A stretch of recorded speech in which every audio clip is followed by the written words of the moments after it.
जहाँ तक नज़रबंद करने का ताल्लुक है, ये तो सारे पावर्स एलजी के पास हैं। हम ना किसी को छोड़ सकते हैं ना नज़रबंद कर सकते हैं। जहाँ तक उनके प्रोटेस्ट का ताल्लुक है, जब उन्होंने पहला प्रोटेस्ट कराया था लड़कों का कश्मीर में, तो उस वक़्त हम समझते थे कि ठीक है, किसी भी चीज़ को उभारना, लोगों में ले जाना अच्छी बात है।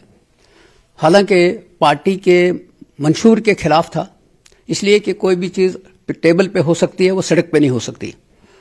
सड़क पे जो बात होती है वो टेबल पे नहीं होती। तो बहरहाल उसके बाद बड़ी पॉलिटिक्स हुई और जिस इशू के ऊपर वो आज प्रोटेस्ट करने वाले थे या कहते थे प्रोटेस्ट करना है, उस पर जम्मू कश्मीर की गवर्नमेंट ने बाज़ाब्ता फैसला ले लिया है। उन्होंने जो फैसला लिया है वो एलजी साहब के पास भेज दिया है, जैसा कि यूटी में होता है। जब तक वो वापस नहीं आए तब तक उसके ऊपर कोई टिप्पणी नहीं हो सकती है।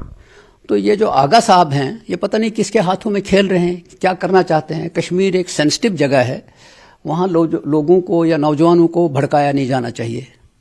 आसान होता है लोगों को ले जाना और सड़क पे खड़े कर देना, लेकिन उनको किसी लॉजिकल कंक्लूजन तक ले जाना बहुत मुश्किल होता है। तो अब जिस इशू के ऊपर वो बात कर रहे थे, उस इशू पे जब सब कमेटी बनी, सब कमेटी की रिपोर्ट कैबिनेट में गई, कैबिनेट ने फैसला लिया, अब इसका तो इंतजार करना चाहिए। उसके बाद ही क्या कहा जा सकता है कि ये दुरुस्त है कि ना दुरुस्त है।